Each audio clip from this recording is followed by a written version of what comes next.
여러분은 지금 CBS 라디오 김현정의 뉴스쇼를 함께하고 계십니다.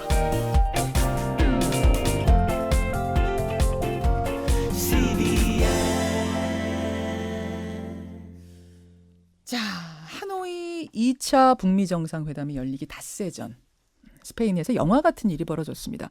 마드리드에는 그 북한 대사관이 있는데요. 북한 대사관에 10여 명의 괴한들이 침입을 해서 컴퓨터와 하드디스크, USB 이런 것들을 훔쳐간 겁니다. 이 괴한의 정체가 누구냐 의견이 분분했는데 정체가 드러났죠. 자유조선. 자유조선이라는 이름을 가진 단체입니다. 근데 어떻게 기억을 하시면 되냐면 그 김정은 위원장의 형 김정남, 피살된 김정남의 아들 김한솔을 우리가 보호하고 있다. 이렇게 공개를 하면서 유명해진 단체가 자유조선이에요. 근데 그 자유조선에서 이번 스페인 북한 대사관 침입 사건 우리 소행이다라고 스스로 밝힌 겁니다. 더 기가 막힌 건 훔친 정보를 미국 FBI에 넘겼다, 팔았다 이렇게 주장을 하고 있습니다. 자, 이게 어떻게 된 일이고 또 북미 관계에 어떤 파장을 미칠지 이분과 함께 들여다보죠. 전 국정원 대북정책실장이세요. 유원대학교 석좌 교수 김정봉 교수 스튜디오에 나와 계십니다. 어서 오세요, 김 교수님. 네, 안녕하세요. 일단 그 사건이 벌어진 그날 스페인으로 한번 돌아가 보죠. 네. 아니 우리 대사관이라고 하면은 그냥 떠올려도 경비가 굉장히 삼엄한 곳이잖아요. 또 거기에 어떻게 괴한 10여 명이 침입을 한 겁니까? 자, 북한은 처음에는 이제 마드리드 시내 같은데 예. 공간을 넣었습니다. 그런데 돈이 없기 때문에 점점 변두리로 빠져나가게 됩니다. 그래서 굉장히 외진 곳에 또 북한은 저 공간원들한테 집을 밖에 얻어주지 않고 같이 생활을 합니다. 그 안에서 살아요? 네, 살기 때문에 그래서 굉장히 외지고 또 나름대로 통제되어 있기 때문에 침입하기가 상대적으로 쉬웠을 거로 생각이 됩니다. 그래요. 그럼 이들 지금 여러 가지 보도들 나오는 걸 종합해보고 뭐 이들의 말을 종합해보면 이들이 일단 22일 오후 4시 34분경에 한 차에 타고 북한 대사관에 도착을 해요. 네. 예. 그리고는 어떻게 통과한 거예요? 그 문을. 자, 이 아드리안 홍창이라고 네. 리더가 아드리안 홍창? 네, 리더가 2주 전에 이 경제 참사를 만나서 사업을 논의했습니다. 아마도 그때 사업을 논의하면서 북한 쪽에다가 좀 상당히 경제적 이익을 줄 수 있는 그런 사업을 했을 겁니다. 자기가 사업가인 것처럼 그럼요. 이미 포석을 네. 깔아놨군요. 접촉을 그렇죠. 한번 해놨군요. 그렇죠.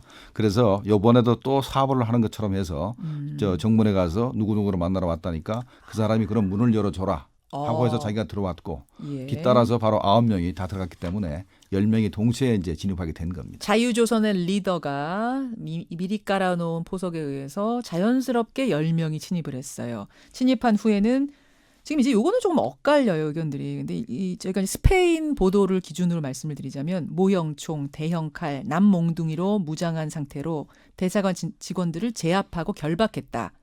그때 거기 안에서 다 모여 산다 그랬죠. 대사관 직원 한 사람의 부인이 몰래 2층으로 와서 뛰어내려서 경찰에 신고를 해요. 그래서 경찰이 출동을 했는데 네. 돌아갔어요. 자, 이 사람이 아드리안 홍창이라는 사람이 멕시코 국적이고 예. 스페인어를 잘합니다. 그래서 김정일 배지를 달고 나가서 아무런 일이 없다. 무슨 일이 생기면 다시 연락하겠다고 해서 경찰을 설득해서 내보냈습니다. 그래서 이야, 대단하죠. 네. 대단하네요. 네. 결박해놓고 다 묶어놓은 다음에 여기 아무 일도 없. 경찰은 또 그 말을 듣고 그냥 가버렸어요. 워낙 또 유창한 그 얘기를 하고 그다음에 더군다나 가슴에 김일성, 김정일 배지를 달고 나타나서 그렇게 얘기하니까 안 믿을 수가 없죠. 하긴 대사관에 또 spek인 경찰이 막 그렇다 괜찮다는데 못 들어갑니다. 치고 들어갈 수도 없고 절대 하니까. 못 들어갑니다. 허락이 없으면 못 들어갑니다. 그렇군요. 이후에 컴퓨터 2대, 하드드라이브 2개, USB 여러 개를 훔쳐서 나온 뒤에 나올 때는 차 한 대와 가지고 온 차 한 대가 있고 대사관차 3대에 나눠 탔어요. 그래가지고 빠져나온 뒤에 리스본에서 일행이 결집한 뒤에 미국행 비행기를 타는군요. 네, 그렇습니다. 예.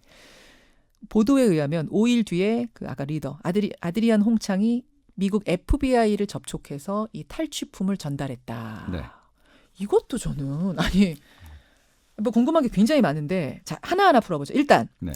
자유조선이라는 단체는 뭐 하는 단체입니까? 자, 자유조선은 과거부터 북한에다가 북한 바깥에 망명 정부를 수립하겠다는 그런 탈북자들, 그다음에 인권 운동가들 이런 사람의 움직임이 있었습니다. 예. 그래서 이 사람들이 김정남 죽은 김정남한테 이 망명 정부의 수장이 돼달라고 여러 번 요구를 하는데 김정남이 내가 김정일 위원장의 아들로서 내가 그건 못하겠다라고 여러 번 거절을 합니다.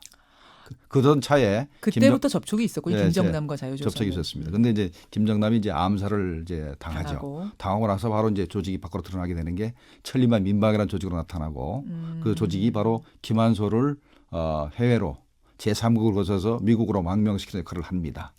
그러다가 지난 3월 1일, 예. 3월 1일 북한의 망명 정부를 수립한다고 공식적으로 선언한 것이 이제 자유조선이 되겠습니다.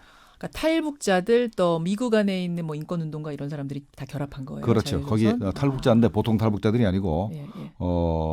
북한에서 해외 공작을 하던 사람들, 외교관 이런 그 상당히 북한에 대해서 잘 알고 예, 또 예. 북한 권력의 속성을 잘 아는 그런 사람들이 모인 거로 생각이 됩니다. 그렇군요. 그럼 리더 아드리안 홍창 아까 멕시코어도 유창하게 한다는 사람 국적도 멕시코더라고요. 네, 멕시코입니다. 이 사람 뭐 하는 사람입니까? 이 사람은 이제 부모가 예. 선교사입니다. 그래서 아버지 어머니가 이제 멕시코 국적이니까 자기가 이제 멕시코 국적이 됐고. 북한 사람인데 아닙니다. 한국 사람입니다. 우리나라 사람이요? 그러니까 멕시코. 남한? 그럼요. 남한 출신이죠. 그러니까 남한. 선교사 부부의 남한 사람인데 멕시코로 선교사 부모를 따라갔다가 거기서 태어났기 때문에 멕시코 국적인데 학교는 초중고를 전부 다 미국에서 나왔고 대학 시절부터 북한 인권운동을 시작했습니다.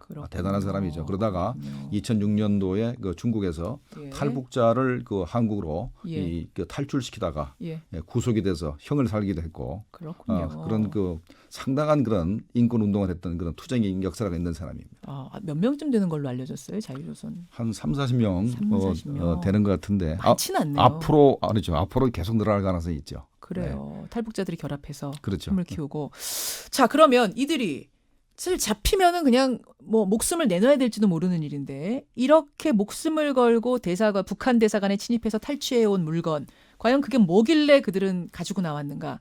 컴퓨터 2대, 하드드라이브 2개. 그러니까 저는 컴퓨터 안에 들어있는 게 하드드라이브인데 이걸 어떻게 갖고 온 건가? 이게 무슨 말인가 싶은데 아마 컴퓨터라는 게 우리가 생각하는 조그마한 PC가 아니라 뭔가 큰 거겠죠. 거긴 공간이니까. 네. 그런 컴퓨터 2대하고 이제 하드 드라이브, 그거 컴팩트한 거 2개, USB 몇 개 이렇게 갖고 왔대요. 네. 뭘까요? 그러니까 컴퓨터가 분량이 크기 때문에 예. 컴퓨터는 2대만 가져오고 다른 데서는 하드드라이브 빼왔을 겁니다. 가볍게, 네, 조그만 거. 그래서 하드드라이브 2개 하고 그다음에 핸드폰 하나, 핸드폰도 있고. 그다음에 USB를 많이 가져 나왔던 거 보니까 예. 아마 그 카드 드라이브도 빼기 귀찮은 것들은 USB에다 이렇게 담아서 가지고 나오지 않았나 생각이 됩니다. 뭘까요? 이게? 그 내용이 첫 번째가 북한이 비핵화 협상을 하면서 예. 외무성에서 각 그 대사관에다가 훈령을 내린 게 있을 겁니다. 있겠죠. 4월 27일 날 그 판문점 공동선언, 예. 6.12 정상회담, 이번에 하노이 정상회담 관련해서 예. 북한의 입장이 뭐다. 앞으로 이렇게 선전 방향을 설정해라라고 지령이 내려갔을 겁니다. 예, 예. 그 내용이 있기 때문에 그걸 가지고 미북 정상회담이 27일 날 열리는데 그 직전에 FBI 전달을 합니다. 그게 아마도 북한의 입장을 트럼프 대통령이나 폼페이오 장관 이런 사람들이 미리 그걸 받아봤을 가능성이 있습니다. 지금 FBI는 우리 그 사람들 모른다. 아무것도 주문한 것도 없고 받은 것도 없다라고 얘기하는데 네. 아닐 거라고 보세요. 왜 받을 게 없겠습니까? 주면 받았을 거다. 그 FBI도 그 NCN대로 나오지만은 뭔가 전달 받았다는 얘기는 한 것 같습니다. 그래요? 네, 한 것. 완전한 부인은 아니군요. 완전한 부인은 아닌 것 같고. 안 받았다는 아니군요. 네. 다만 연계가 없다는 소리만 자꾸 하는 것이고, 그다음에 또 하나는 북한은 대사관이 자기들이 직접 그 돈을 벌어서 대사관 운영비를 마련해야 됩니다. 그래서 항상 보면 경제 참사가 있고 그 사람이 이제 무역을 활동을 하는데 이게 정상적인 방법으로 돈을 벌기 힘드니까 무슨 마약을 밀매한다든가 무기를 밀수한다든가. 그러다 또 문제가 되고. 그다음에 이제 면세품, 맞아요. 주류라든가 면세품을 이제 외교관 그 친분을 이용해서 이제 사가지고 그걸 이제 현지에 팔고 하는 그런 아주 불법 탈법 활동을 하거든요. 그 자료가 다 들어가 있을 거고. 그다음에 가장 중요한 게 북한의 암호 해독 프로그램이 아마 내장돼 있을 겁니다. 컴퓨터에. 컴퓨터마다 암호가 다 걸려 있을 텐데. 그거를 그 정도가 아니죠. 그게 아니고 그 정도 아니에요. 이게 북한이 외무성에서 전문을 내려보낼 때 대사관 그 컴퓨터에 항일 빨치산식 암호 해독 프로그램이 있습니다. 그게 뭐예요? 그게 북한의 그 두꺼운 소설 같은 게 예, 예. 소설들이 여러 가지 있지 않습니까? 예, 예. 소설을 전부 다 이거를 이제 디지털로 합니다. 예. 그러면 그 대사관마다 페이지를 달리해서 그다음에 날짜가 변하면 그 페이지가 바뀝니다.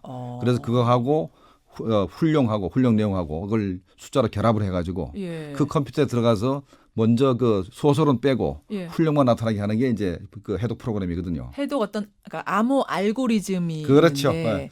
이걸 탈취해 오면 그걸 알 수 있군요. 암호 알고리즘이 뭔지. 그렇죠. 그 알고리즘이 굉장히 중요한데 암호도 중요하지만 암호 해독 프로그램, 암호 알고리즘을 알게 되면은 예. 과거의 암호도 해독할 수 있는 길이 열립니다. 그 어떤 식으로 암호를 만드는지 그렇죠. 그 길을 원리를 알게 되면 그러니까 자기들이 주장하는 항일 빨치산식을 자랑하는데 예. 소설이라고 했지 않습니까? 예, 예. 그러면 북한의 전 소설 해봤자 숫자가 그렇게 많지 않습니다. 만 권, 뭐 몇만 권 된다 하더라도 어마어마한 거네요. 요즘은 예. 그걸 전부 다 예. 그걸 바로 스캔해서 디지털로 바로 할 수 있거든요. 예, 예. 그걸 슈퍼컴퓨터에 돌려가지고 그러면 해독을 할 수가 있는 겁니다. 아하. 무한한 변수가 아니고 일단 숫자가 이 소설로 범위가 정해져 있기 좁혀지기 때문에 그러면 과거 거라 전부 해독할 수가 있는데 정보기관에서는 북한이 이 무선으로 보낸 그 암호로 된 그 전파라든가 예, 예. 그다음에 이제 인터넷으로 보냈던 예. 인터넷 그 해킹을 했을 때도 다 이게 디지털이 때문에 알 수가 없습니다. 해킹을 했지만 알 수가 없는데 이번 계기로 해서 그걸 전부 다 해독이 가능할 수도 있는 겁니다. 그럼 어마어마한 건데. 어마어마한 일이죠. 네. 이게 지금 FBI가 그러면 돈을 주고 주문을 해서 침입을 한 건지 아니면 침입을 해서 나온 정보를 가지고 FBI에게 돈을 주고 거래를 한 건지 이거 어떻게 보세요? 자, 아니면 그냥 넘긴 건지 혹은 자, 제가 볼 때는 그 불법 행위, 북한의 불법 행위, 예. 그다음에 아까 했던 그 비핵화 관련한 예, 그런 훈령, 요 부분은 그냥 넘긴 것 같습니다. 그런데 여기 중요한 암호 알고리즘, 알고리즘 요거는 아직도 그냥 가지고 있는 것 같아요.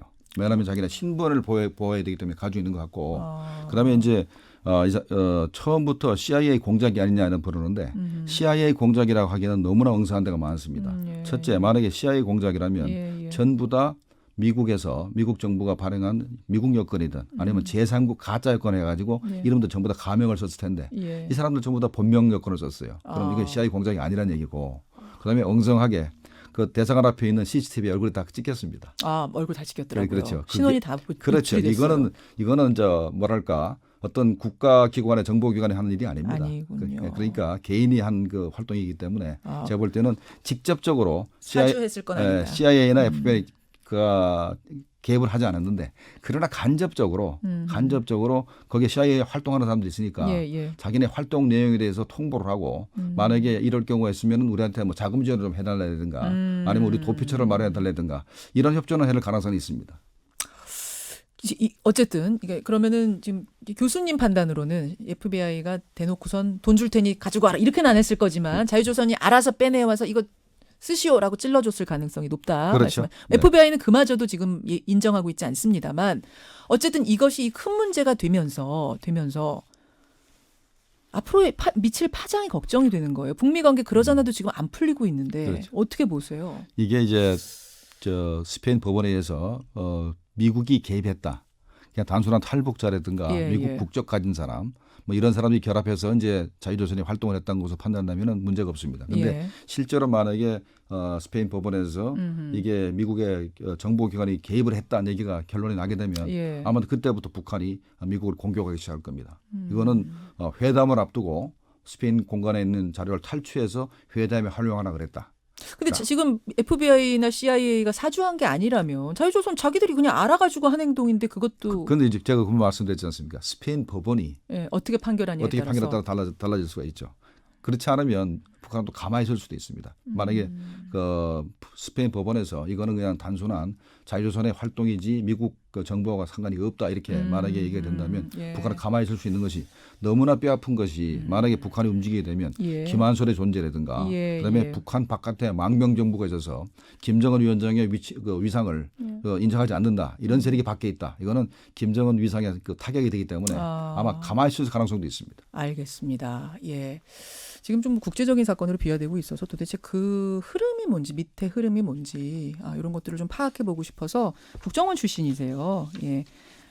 교수님과 함께 이야기를 좀 김정봉 교수와 함께 이야기를 풀어봤는데 노무현 정부 국정원에서 계셨던 거죠? 그렇습니다. 예, 그때 예. 일을 하셨던 참여정부 국정원에서 일을 하셨던 분입니다. 아무쪼록 이게 걸림돌이 더 이상 되면 안 될 것 같아요. 이게 이제 조금 이제 문제가 되는 것이 스페인 정부에서 미국에다가 예, 그 뭐랄까 범죄인 인도 조항에 따라서 예, 예. 사람을 내놓으라고 얘기를 할 가능성이 있습니다. 그래서 아마 제가 보기 때는 에드리안 홍이나 이런 사람들이 예, 예. 플랜 A, 플랜 B, 플랜 C를 다 만들어 가지고 예. 벌써 탈출 계획을 다 짜놨다고 생각이 됩니다. 알겠습니다. 예, 여기까지 여러 가지 이야기들 행간 읊어봤습니다. 김정봉 교수님 고맙습니다.